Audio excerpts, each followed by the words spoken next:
Assalamualaikum warahmatullahi wabarakatuh. Perkenalkan, nama saya Andreas dari Prodi Manajemen B. Selamat datang pada video pembelajaran kali ini.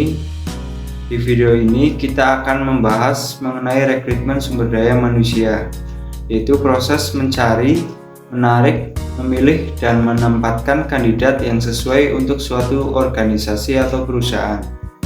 Rekrutmen sumber daya manusia adalah salah satu fungsi penting dari manajemen sumber daya manusia, karena berkaitan dengan kualitas dan kuantitas tenaga kerja yang akan menentukan kinerja dan keberhasilan organisasi atau sebuah perusahaan.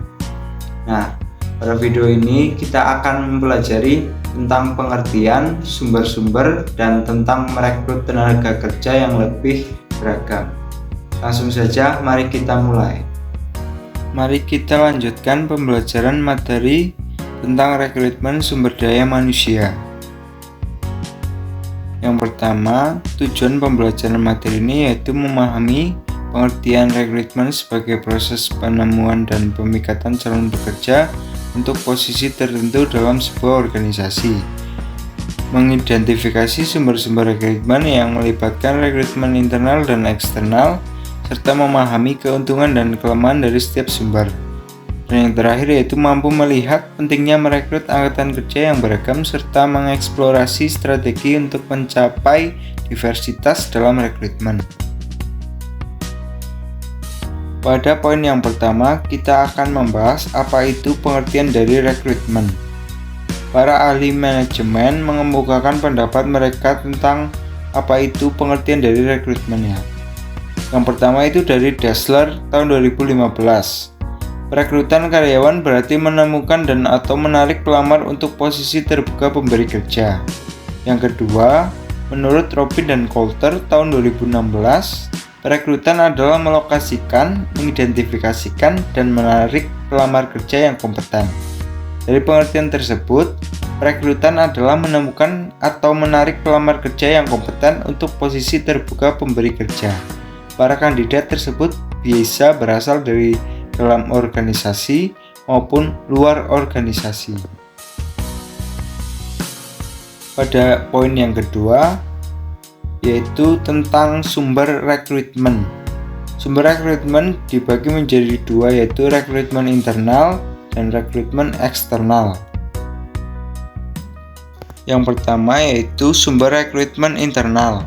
Rekrutmen internal adalah pengadaan kandidat dari dalam organisasi yang seringkali dianggap sebagai sumber terbaik.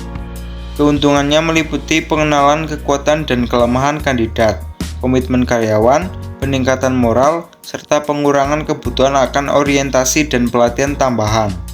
Namun, ada juga potensi kekurangan seperti disorientasi bagi pelamar yang tidak terpilih, pemborosan waktu karena manajer sudah mengetahui calon yang diinginkan, dan potensi kurangnya perspektif baru. Rekrutmen internal mencakup kandidat internal yang mengisi posisi dari sumber internal organisasi melalui proses job posting yang mempublikasikan posisi kosong dengan syarat dan kriteria yang harus dipenuhi.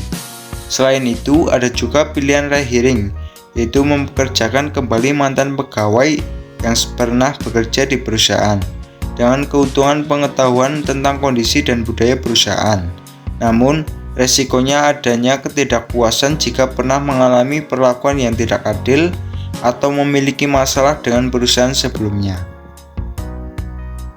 Yang kedua yaitu sumber rekrutmen eksternal adalah upaya untuk mendapatkan kandidat dari luar organisasi, dan ini bisa dilakukan secara tradisional atau melalui media internet. Metode tradisional mencakup iklan dalam berbagai media dan penggunaan agensi pekerjaan, termasuk headhunters untuk posisi manajemen puncak. Rekrutmen kampus melibatkan perusahaan dalam mencari calon lulusan, sementara referral melibatkan merekomendasikan calon oleh pekerja yang memiliki keahlian dan minat serupa.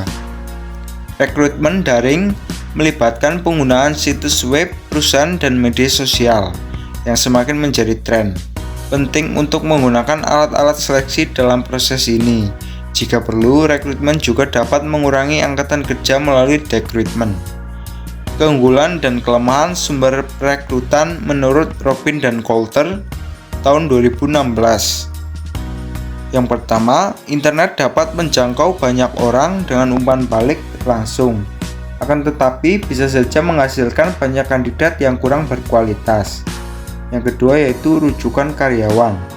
Rujukan karyawan dapat memberikan wawasan tentang organisasi dan potensial calon, tetapi mungkin tidak meningkatkan keberagaman karyawan.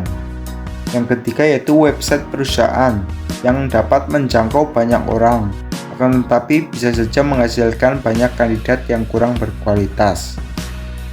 Yang keempat yaitu perekrutan melalui kampus, mencari calon yang terpusat, terutama di posisi awal karir saja. Dan yang kelima, organisasi perekrut profesional memahami kebutuhan organisasi dengan baik, tetapi mungkin juga kurang komitmen pada organisasi tertentu. Dan poin yang terakhir pada materi rekrutmen sumber daya manusia yaitu merekrut angkatan kerja yang lebih beragam. Proses rekrutmen mempengaruhi kinerja perusahaan. Jika tidak dirancang dengan baik, perusahaan hanya mendapatkan kandidat terbaik di antara yang terburuk. Merekrut tenaga kerja beragam adalah keharusan sosial dan strategis. Yang pertama yaitu merekrut wanita. Prioritaskan merekrut wanita dan identifikasi kesenjangan dalam perekrutan serta retensi wanita. Terapkan rencana komprehensif untuk menarik pelamar wanita dan menciptakan lingkungan kerja yang mereka inginkan. Yang kedua yaitu merekrut orang tua tunggal. Orang tua tunggal seringkali kandidat terbaik.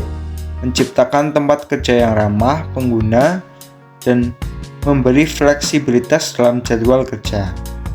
Yang ketiga, isu merekrut minoritas. Perhatikan kandidat minoritas dari segala latar belakang. Tampilkan perhatian kepada kelompok minoritas dan nilai keahlian mereka. Yang keempat, pekerja berusia lanjut. Pelestarian pekerja berusia lanjut sebagai segmen angkatan kerja berdasarkan survei keuntungan pekerja berusia lanjut yaitu tingkat absensi yang rendah, reliabilitas tinggi, dan kebiasaan kerja yang baik. Dan yang terakhir yaitu kesimpulan. Rekrutmen sumber daya manusia yang berfokus pada pengertian rekrutmen, sumber rekrutmen, dan cara merekrut angkatan kerja yang lebih beragam. Proses rekrutmen yang baik harus dirancang dengan benar untuk menghasilkan kandidat yang berkualitas. Upaya merekrut angkatan kerja yang beragam memerlukan strategi khusus yang melibatkan manajemen puncak dan perubahan dalam budaya perusahaan. Dengan demikian, bab ini memberikan pemahaman tentang proses rekrutmen sumber daya manusia dan pentingnya memastikan keberagaman dalam angkatan kerja perusahaan.